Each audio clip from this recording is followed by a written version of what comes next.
میرے نبی نے فرمایا کہ سب سے اعلیٰ درجے کا ایمان والا وہ ہے جس کے اخلاق اچھے ہیں۔ تو اچھے اخلاق کی خود آپ نے تعریف فرمائی۔ آپ نے کہا ابو ہریرہ اپنے اخلاق اچھے کرو۔ وہ کہتے ہیں یا رسول اللہ اچھے اخلاق کیا ہوتے ہیں؟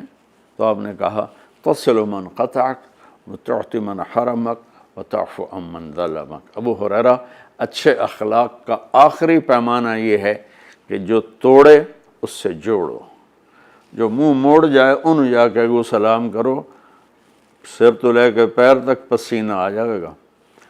جو توڑے اس سے جوڑو، وتعطی من حرمک، جو تم سے تمہارا حق لے لے تم اسے اس کا حق اس کے گھر پہنچا دو، وتعفو عن من ظلمک، جو زیادتی کرے اسے معاف کر دو۔ حضرت عمر کا فرمان سنو۔ حضرت عمر رضی اللہ تعالیٰ عنہ نے فرمایا کہ ایھا الناس لا تغرنکم تنتنۃ الرجل باللیل فی صلاۃہ، لوگوں کسی کو تہجد میں روتا دیکھ کے یہ نہ سمجھنے کہ بڑی پہنچی ہوئی سرکار ہے۔ ان الرجل من ادى الامانۃ اذا اؤتمن ومن سلم المسلمون من لسانہ ویدہ۔ عمر جیسی ہستی فرما رہے ہیں کہ سن لو، کامل انسان وہ ہے جو کسی کو دھوکہ نہ دے اور جو کسی کو دکھ نہ پہنچائے، وہ ہے کامل انسان۔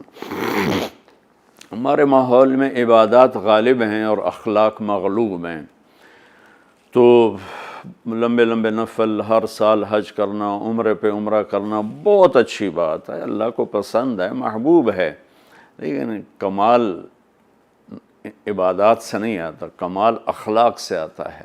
تو میرے نبی نے فرمایا کہ اسلام ہے میٹھا بول بولنا، کھانا کھلانا۔ پھر وہ پوچھتا ہے اچھا یا رسول اللہ ای الاسلام افضل، اسلام کا سب سے اعلیٰ درجہ کیا ہے؟ تو میرے نبی نے فرمایا من سلم المسلمون من لسانہ ویدہ، جو اپنے ہاتھ اور زبان سے کسی کو تکلیف نہ پہنچائے، یہ سب سے اعلیٰ درجے کا مسلمان ہے۔ آپ دیکھیے آپ کیا فرما رہے ہیں، کیا خوبصورت بات۔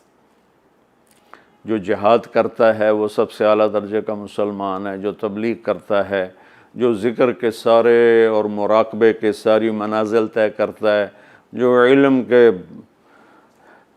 سمندر میں غوطے لگاتا ہے، جو راتوں کو اٹھ کے روتا ہے، جو اتنے ہزار دفعہ یہ پڑھتا ہے، اتنے ہزار دفعہ یہ پڑھتا ہے، اتنے ہزار دفعہ یہ پڑھتا ہے، جو ہر سال حج عمرے کرتا ہے، نہیں، سب سے اعلیٰ درجے کا مسلمان وہ ہے جو کسی کو تکلیف نہ پہنچائے۔ خیر الناس من ینفع الناس، آپ نے فرمایا سب سے بہترین انسان وہ ہے جو دنیا کے کسی انسان کو تکلیف نہ پہنچائے، نفع پہنچائے۔ انسان، مسلم بھی نہیں کہا، انسان، ہر انسان کے لیے جو سکھ کا باعث بن رہا ہے اور دکھ نہیں پہنچاتا، وہ سب سے اعلیٰ درجے کا انسان ہے۔